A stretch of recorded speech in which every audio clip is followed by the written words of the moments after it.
Stylise की बात करते ही दिमाग में सबसे पहले फोटोशॉप का ख्याल आता है, बट ऐसा नहीं है। कई सारे बेसिक इफेक्ट्स तो हमारे को इलस्ट्रेटर में ही मिल जाते हैं। Hello everyone and welcome back to designer Saif. आज हमारी अगली वीडियो है जिसमें हम थोड़े इफेक्ट्स देखेंगे। ठीक है, हर इफेक्ट्स के लिए हम फोटोशॉप पे नहीं भागेंगे या इधर उधर नहीं भागेंगे। कई सारे ऐसे इफेक्ट्स हैं जो हमारे को इलस्ट्रेटर के अंदर ही मिल जाते हैं। ठीक है, आज उन्हीं को एक्सप्लोर करेंगे। सीधे चलते हैं अपनी स्क्रीन पे एंड स्टार्ट करते हैं आज की वीडियो को। ओके, सो यहाँ पर मैंने एक अनटाइटल्ड वन नाम से एज यूजुअल बना लिया है डॉक्यूमेंट। ठीक है, प्रोजेक्ट सेटअप कर लिया है। मैं इसको साइड कर लेता हूँ, ब्राइट की तो आदत ही नहीं है। यस, एक स्क्वायर रेक्टेंगल कुछ भी बना के रख सकते हैं। अभी के लिए स्टार्टिंग कर रहे हैं। सपोज अभी तो सिंपल एक प्लेन वेक्टर है। ठीक है, मुझे इसमें थोड़ा ऐसा ना तड़का सा लगाना है। What? ठीक है, तो मैं क्या करूंगा, राइट साइड में देखोगे जहां पर ये फिल स्ट्रोक्स ओपेसिटी के नीचे FX नाम से ऑप्शन आता है। FX मतलब effects, simple FX effects, FX effects. Okay, मैं इस इफेक्ट्स पे क्लिक करता हूं, देखोगे बहुत सारे ऑप्शंस खुल गए। सारे ऑप्शंस को एक साथ नहीं देखना, एक एक करके ऑप्शंस को लेके चलेंगे। ठीक है, अभी के लिए 3D मटेरियल और इनको स्किप करते हैं। पहले वो वाले ऑप्शंस देख लेते हैं जो हमारे बहुत ज्यादा इंपॉर्टेंट है। ठीक है, कुछ तो इसमें ऐसे भी हैं जो हम पढ़ चुके हैं, जैसे पाथफाइंडर। ठीक है, इसमें ये जितने रिटर्न है ना, यही सारी की सारी चीजें हमने जब ऐसे दो शेप बनाई थी तो यहीं पर देखी थी। ये वही सारी चीजें। ठीक, इफेक्ट्स पे क्लिक करता हूं। मैं सबसे पहले देखूंगा स्टाइलाइज को। स्टाइलाइज पे जाते ही सबसे पहला ऑप्शन आया ड्रॉप शेडो। ठीक है, मेरे पास यहाँ पर ड्रॉप शेडो नाम से पैनल आ गया। उस ड्रॉप शेडो के अंदर देखोगे सबसे पहले मोड है। मोड हमारे ब्लेंडिंग मोड है, हमारे को पता है किस काम आते हैं किस काम नहीं आते। ठीक है, उसके नीचे देखोगे ओपेसिटी, उसके नीचे देखोगे X offset, Y offset, blur. ये सारे के सारे ऑप्शन है हमारे शेडो के लिए। ठीक है, यहाँ पर देखोगे जो रेक्टेंगल मेरा था उसके पास यहाँ पर बहुत एक हल्की सी शेडो आ गई है। ठीक है, सपोज मैं ब्लर बढ़ाता हूँ। एक काम करते हैं ना, इसको उस पर रख के देखते हैं हमारी आर्ट बोर्ड पे। इसको उस पर, वाह, आर्ट बोर्ड पे रखा एंड इफेक्ट्स पे जाता हूँ, स्टाइलाइज एंड ड्रॉप शेडो। अभी देखोगे तो किस टाइप से दिख रहा है हमारे को। मैं ओपेसिटी के ऑप्शन को चेंज करता हूँ। जैसे मैं इसकी ओपेसिटी चेंज करूंगा 100% करी, तो ऑब्वियसली जो हमारी शेडो थी जो अभी थोड़ी हल्की दिख रही थी वो एकदम से डार्क हो गई। ठीक है, मैं इसको जितना ऐसे कम करूंगा उतनी उसकी ओपेसिटी घटती जाएगी, उतनी वो थोड़ा ट्रांसपेरेंटली हमारे को दिखता रहेगा। मैनुअली हम टाइप कर सकते हैं, ये हमारे को पता है सिंस बहुत टाइम से। इसको मैं 90% कर देता हूँ अपने हिसाब से। ठीक है, सपोज मैंने इसको ड्रॉप शेडो इफेक्ट दिया, तो देखोगे इस पे क्लिक करते यहाँ पर FX के आगे ड्रॉप शेडो लिखा हुआ आ गया। इसका सिंपल मतलब है कि भैया आपने इसको ये वाला इफेक्ट दिया है। ठीक है, मैं इस ड्रॉप शेडो पे फिर क्लिक करता हूँ तो मैं इसे फिर से एडिट कर सकता हूँ। ओके, मल्टीप्लाई की जगह मैं कोई और सा ऑप्शन यूज करना चाहूँ तो मैं इस पर क्लिक करूंगा एंड नीचे मेरे पास दुनिया भर के ऑप्शन है। अच्छा, ये कहां पर यूज करना हमारे को, ये हम तब यूज कर सकते हैं ना जब हम किसी अलग टाइप की ड्रॉप शेडो दें, ताकि वो मल्टीप्लाई का इफेक्ट हमारे को अलग तरीके से दिखे। जैसे फॉर एग्जाम्पल यहां पर मेरे पास कोई और कलर होता, जैसे कलर पे क्लिक करा एंड यहां से मैं इसका कलर भी चेंज कर सकता हूँ। मुझे चाहिए इसकी ब्लू कलर की शेडो, ओके करूंगा, ब्लू कलर की शेडो देगा। अब इस पे अगर मैं मल्टीप्लाई, ओवरले, डार्कन कुछ भी करूंगा तो ये दूसरे कलर के साथ उसी तरीके से इंटरेक्ट करेगा। Okay, x offset and y offset देख लेते हैं, उसके बाद हम इसके पीछे कोई अलग कलर को लगा के देखेंगे। एक काम करते हैं ना, इसको मैं करता हूँ डिफरेंस कर देते हैं इसे, या तो कलर बर्न करते हैं, देखते हैं क्या ऑप्शन हमारे को दिखेगा। ठीक है, एक्स ऑफसेट को मैं जैसे चेंज करता हूँ तो देख रहे हो एक्स एक्सिस पे जो शेडो है वो बाहर को आनी स्टार्ट हो गई। जितना मैं बढ़ाता जाऊंगा उतनी बाहर आएगी, जितना मैं घटाता रहूंगा उतनी ये उसी के जो हमारा ऑब्जेक्ट है उसी के नीचे बिल्कुल छुपती जाएगी। सेम वाई ऑफसेट के साथ है, जितना इधर उधर दाएं बाएं जो भी करना चाहो इजीली तुम इसमें कर सकते हो। ठीक है, ओके प्रेस करते हैं। अभी हमने उसको शायद कलर बर्न दिया, अब हम देखते हैं उसका इफेक्ट कुछ दिख भी रहा है या नहीं। मैं इसको लास्ट में भेजता हूँ, देख रहे हो वो जो हमने पिंक, अच्छा ये पिंक ही है तो इसलिए सही से दिखेगा नहीं, थोड़ा सा हमने इसमें ब्लू या ग्रीन या येलो, येलो रखें, ऑरेंज रखें, येलो रखते हैं, येलो पे अच्छा दिख रहा था। येलो येलो येलो पे नहीं दिख रहा, ब्लू रखते हैं, ऐसा ब्लू। ठीक है, अभी देखोगे हमने उसको मल्टीप्लाई दिया था तो ब्लू के ऊपर ब्लू का ही शेड आ रहा है। ठीक है, ब्लू की जगह जैसे मैं कलर चेंज कर रहा हूं तो देख रहे हो एक जो मल्टीप्लाई, डार्कन, ये सारी की सारी चीजें थोड़ी सी एक अलग सा इफेक्ट नहीं दिखाती थी हमारे अलग अलग चीजों के साथ, वैसा ही ये भी दिखा रहा है कुछ कुछ। ठीक है, मैंने इसको रेड कर दिया, जितना मैं इसको चेंज कर रहा हूँ देख रहे हो वैसे ही हर जो हमारी शेडो थोड़ी ब्लूइश हो गई। कभी मैं अलग जा रहा हूँ तो वहां पर पिंक टाइप की शेडो दिखने लग गई। ठीक, तो यही है सिंपल जो हमारा उसमें ब्लेंडिंग मोड्स का ऑप्शन थे। ओके, मैं इसको हटाता हूँ। इसको हटाना चाहो इफेक्ट को, सिंपली यहाँ से डिलीट प्रेस कर दो, इफेक्ट डिलीट हो जाएगा। ओके, उसके बाद अगला इफेक्ट देख लेते हैं। स्टाइलाइज में ही देखोगे फेदर। अच्छा, फेदर अलग चीज होती है और ब्लर अलग चीज होता है, दोनों में हम डिफरेंस देखेंगे। फेदर पे क्लिक करता हूँ एंड थोड़ा इसका रेडियस बढ़ा के 11 पिक्सल्स करके ओके कर देता हूँ। देखोगे इसके कॉर्नर्स कैसे हल्के हल्के ब्लरी से दिखने लग गए। ठीक है, कॉर्नर्स कैसे दिख रहे हैं इसके, हल्के हल्के ब्लरी टाइप के। ओके, अच्छा, यही मेन डिफरेंस होता है ब्लर में एंड फेदर में। देखो, फेदर जैसे एक एक्चुअल फेदर होता है, उसके कॉर्नर कैसे होते हैं ना, हल्के हल्के ब्लरी ब्लरी से दिखते हैं हमारे को, बहुत छोटे छोटे हेयर स्ट्रैंड्स होते हैं उस पर, इस वजह से। ठीक है, वैसे ही यहां पर भी है, जब हम स्टाइलाइज में जाके फेदर देते हैं तो वो कॉर्नर्स पे इफेक्ट देता है। ठीक है, कॉर्नर्स को थोड़ा थोड़ा करके ब्लर करता है। बट वेयर एज अगर मैं इस पर डायरेक्ट ब्लर देता तो वो पूरा ओवरऑल ही इसको ब्लर कर देता। ठीक है, ब्लर भी देखेंगे अभी, अभी देख लेते हैं। यहाँ पे इफेक्ट्स पे क्लिक करूंगा, स्टाइलाइज में थोड़ा सा नीचे जाओगे ना, स्टाइलाइज से यहाँ पर ब्लर का ऑप्शन आता है। उसमें भी 3 टाइप के ब्लर्स हैं, Gaussian blur, radial blur and smart blur. अभी के लिए गॉसियन ब्लर याद कर लो, गॉसियन ब्लर सबसे ज्यादा यूज होने वाला ब्लर।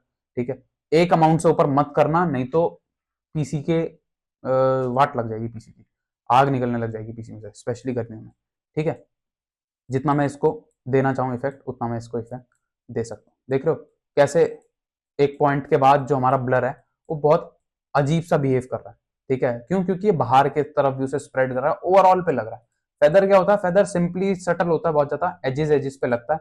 मैं इसकी वैल्यू जितनी बढ़ाऊंगा उतने अंदर की तरफ इसको ब्लर करता है। ठीक है, ना कि इसे चारों तरफ फैला देता है और अलग सा दिखे। ठीक है, कैंसिल करते हैं इसे अभी के लिए। इफेक्ट्स पे जाऊंगा फिर से, स्टाइलाइज। इसके बाद हमारे पास इनर ग्लो, आउटर ग्लो। ठीक है, जैसे इनर ग्लो काम करेगा वैसे ही आउटर ग्लो काम करेगा। इनर आउटर से हमें समझ भी आ रहा है, इनर मतलब अंदर की तरफ ग्लो, आउटर मतलब बाहर की तरफ ग्लो। इनर ग्लो पे क्लिक करता हूं तो अभी देखोगे क्या है, स्क्रीन हो रखा है एंड व्हाइट कलर। यहां पर मेरे को कुछ ऑप्शन दिख ही नहीं रहा। मैं इसको नॉर्मल करता हूं एंड इसका ब्लर बढ़ाता हूं। जैसे ही मैं इसका ब्लर बढ़ाता जा रहा हूं तो देख रहे हो जैसा फेदर एक इफेक्ट दे रहा था वैसे ही ये भी एक इफेक्ट दे रहा है, बट इसमें हमारे एजेस शार्प हैं, इसमें ब्लर नहीं हो रहे, बट एक हल्का सा पिंक के साथ वो जो बाहर की तरफ से ऐसे मैजिकल सा वो नहीं आ रहा, वो चीज भी है। ठीक है, इसी पे क्लिक करता हूँ। व्हाइट कलर की जगह अगर मुझे अलग टाइप का ग्लो देना, मुझे देना इसमें ब्लू कलर का, चटक ब्लू कलर का ग्लो, वो भी दे सकते हैं। ठीक है, ओपेसिटी हमारे को पता है कैसे चेंज करते हैं कैसे नहीं। अच्छा, इसमें 2 ऑप्शन है हमारे पास, एजेस जो हम एजेस पे दे रहे हैं एंड सेंटर। सेंटर करते ही सेंटर से हमारा कलर ग्रो करता हुआ चारों तरफ जाएगा। ठीक है, मैं अब जितना ज्यादा इसकी वैल्यू बढ़ाऊंगा उतना ही सेंटर की तरफ आता जाएगा, उतना ही छोटा होता जाएगा। ठीक है, अलग अलग तरीकों से अलग अलग टाइम पर हम अलग अलग कलर्स को यूज करते हैं, जैसा हमारे को सही लगे उसके हिसाब से। देखो, कलर डॉज करा, ब्लू कलर वो दिखाई नहीं रहा, सॉफ्ट लाइट करा, एक हल्का सा जैसे ब्लश लगाते हैं उस टाइप का टोन बन गया, ओवरले पे अलग दिख रहा है, स्क्रीन पे अलग दिख रहा है। ये ऐसे ही हमारे काम आता है। ठीक है, कैंसिल करते हैं, अभी हमारे को इफेक्ट नहीं देना। लगा हुआ है, इसको मैं डिलीट प्रेस करूंगा, डिलीट भी हो जाएगा। ओके, जैसे हमने स्टाइलाइज में इनर ग्लो दिया वैसा ही सेम हमारा आउटर ग्लो भी होता है। ठीक है, ये ब्लैक कलर का है, ब्लैक नहीं चाहिए हमारे को, पिंक ग्लो चाहिए, पिंक के नीचे पिंक ग्लो, लो पिंक पिंक हो गया। इफेक्ट्स पे क्लिक करेंगे फिर से। ठीक है, उसके बाद देखोगे यहाँ पे राउंडेड कॉर्नर्स करके हमारे पास ऑप्शन आ रहा है। इस राउंडेड कॉर्नर्स पे मैं क्लिक करता हूँ तो सिंपली जैसे जैसे इसे मैं बढ़ाऊंगा, देख रहे हो इसके कॉर्नर्स ऐसे राउंडेड हो गए। बट हमारे पास ऑलरेडी यहाँ पर ये ब्लू डॉट है तो प्रेफर करूंगा मैं कि उसी को यूज करो तो ज्यादा बेटर है। स्टिल दे रखा तो बताना था। ओके, उसके बाद देखेंगे लास्ट ऑप्शन स्क्रिबल का। ठीक है, स्क्रिबल पे क्लिक करूंगा ना, जैसे ये बहुत ज्यादा काम का ऑप्शन है। ठीक है, बहुत तरीकों से और बहुत जगहों पर हम इसे यूज करते हैं। स्क्रिबल पे क्लिक करूंगा, अभी देखोगे जो कलर हमारे पास इसके अंदर था वो कैसे, जैसे किसी ने पेंसिल कलर से स्केच कर दिया इस तरीके से आ गया, एंड एक स्क्रिबल का अलग से पैनल खुल चुका है। ठीक है, इन ऑप्शंस में हमारे को क्या मिलता है, सबसे पहले मिल रहा है डिफॉल्ट। अभी इसको डिफॉल्ट ही रखते हैं, बाकी ऑप्शंस को थोड़ा एक्सप्लोर कर लेते हैं। देखेंगे एंगल, हम इसका एंगल चेंज कर सकते हैं। जैसे होता है ना, कोई हाथ ऐसे ऐसे करेगा, कलर करेगा, left right, right to left, वो सारी चीजें हैं। ठीक है, पाथ ओवरलैप, कितना पाथ को ओवरलैप कराना है नहीं, जितना आउटसाइड की तरफ करोगे देख रहे हो कैसे बाहर की तरफ जा रहा है, इनसाइड करोगे थोड़ा इनसाइड, अंदर ही अंदर जो शेप है उसी के अंदर ट्रैप्ड रहेगा। ठीक है, वेरिएशन मैं जितने वाइड करूंगा तो देख रहे हो वो जो कर्ल्स हैं वो बढ़ते जा रहे हैं और बाहर भी भाग रहे हैं। ठीक है, और जितना नैरो करूंगा उतना वो क्लोज रखेगा। ठीक है, लाइन में ऑप्शंस, जैसे मैं इसको थोड़ा वाइड करके दिखाता हूँ, स्ट्रोक विड्थ बढ़ाऊंगा तो वो अभी जो कलर्स थे वो कैसे एकदम से मोटे मोटे होने लग गए। ठीक है, अभी तक जितना थिन करूंगा उतने पतले कलर्स, एंड जितना मैं इसको बढ़ाता रहूंगा उतने ज़्यादा इसके कलर्स मोटे होते रहेंगे। ठीक है, इन वैल्यूज से खेलना मत। ठीक है, अगर अपनी पीसी की सलामती चाहते हो, अपने लैपटॉप की सलामती चाहते हो, तो अगर इसे एकदम से बढ़ा दिया तो क्रैश हो जाएगा इलस्ट्रेटर, सीधी बात, क्रैश हो जाएगा, अनलेस एंड अनटिल तुम बिल्कुल ही नासा कंप्यूटर चला रहे हो तब तक। ठीक है, उसके बाद देखो कर्वीनेस, जैसे जैसे मैं इसको बढ़ाऊंगा तो देख लो कैसे स्मूथ ऐसे इनफाइनाइट का सा साइन बनता जा रहा है, कर्व होता जा रहा है। ठीक है, उसमें ही वेरिएशन है हमारे पास, जो कर्वीनेस है उसके अंदर भी वेरिएशन है, कभी कहीं कभी कहीं। ठीक है, जितना मैं इसको वाइड करना चाहूँ उतना ये कर्व भी वाइड होते रहेंगे, जितना नैरो करूंगा उतना नैरो।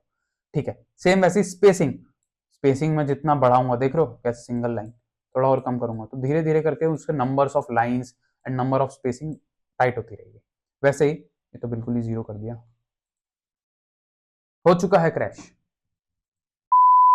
ओके, वैसे ही लास्ट यहाँ पर हमारे पास वेरिएशन का है, जैसे मैं इस वेरिएशन को थोड़ा बहुत चेंज करता हूँ तो देख लो कहीं पे ज्यादा कहीं पे कम, ऐसे करके वेरिएशन आ रही है। ओके, मैं इसे कैंसिल करता हूँ अभी के लिए, फिर से जाते हैं स्क्रिबल में। अभी यहाँ पर एक कस्टम हो गया, पहले था ये डिफॉल्ट, डिफॉल्ट में ऐसा था, कस्टम हो गया जब हमने इसकी वैल्यूज चेंज कर दी। ठीक है, उसके बाद देखोगे चाइल्ड लाइक, मतलब कुछ ऑलरेडी बनाए हुए प्रीसेट्स हैं। चाइल्ड लाइक करोगे तो जैसे बच्चा किसी शेप को कलर करता है उस टाइप से ये थोड़ा बना देगा इसे। डेंस करोगे, डेंस करेगा। लूज रखोगे तो लूजली ऐसे कलर्स चेंज हो जाएंगे इसके अंदर। ये कोई और सी भाषा है, क्या लिखा है ये, मोयर, ओ माय गॉड, ये इस टाइप से कुछ कर देगा इसको। ठीक है, शार्प करोगे, शार्प। ठीक है, स्केच, स्केच के हिसाब से होगा, स्मॉल, मतलब इस तरीके से बहुत सारे हमारे पास ऑप्शंस हैं। ठीक है, tight, and last option is zigzag, इस तरीके से। ठीक है, ये बहुत जगहों पर काम आते हैं, ऐसा नहीं है कि ये ऑप्शन काम नहीं आता, ये बहुत ज्यादा जगहों पर बहुत बार काम आता है। ठीक है, एंड इसीलिए ऑब्वियसली हम इसे सीख भी रहे हैं। अभी हमने बहुत सिंपल सी चीज देखी, सिंपल हमने देखा स्टाइलाइज क्या होता है, इफेक्ट्स में जाके स्टाइलाइज, हमारे को 4-5 ऑप्शंस दिखे, ड्रॉप शेडो हो गया, इनर ग्लो हो गया, आउटर ग्लो हो गया, फेदर हो गया, एंड ये स्क्रिबल हो गया। ठीक है, आगे आने वाली क्लासेस में और ज्यादा देखते रहेंगे इन्हीं इफेक्ट्स के बारे में। मिलते हैं तभी, तब तक के लिए बाय बाय, एंड प्रैक्टिस करो, चीजें बनाते रहो और प्रैक्टिस करो।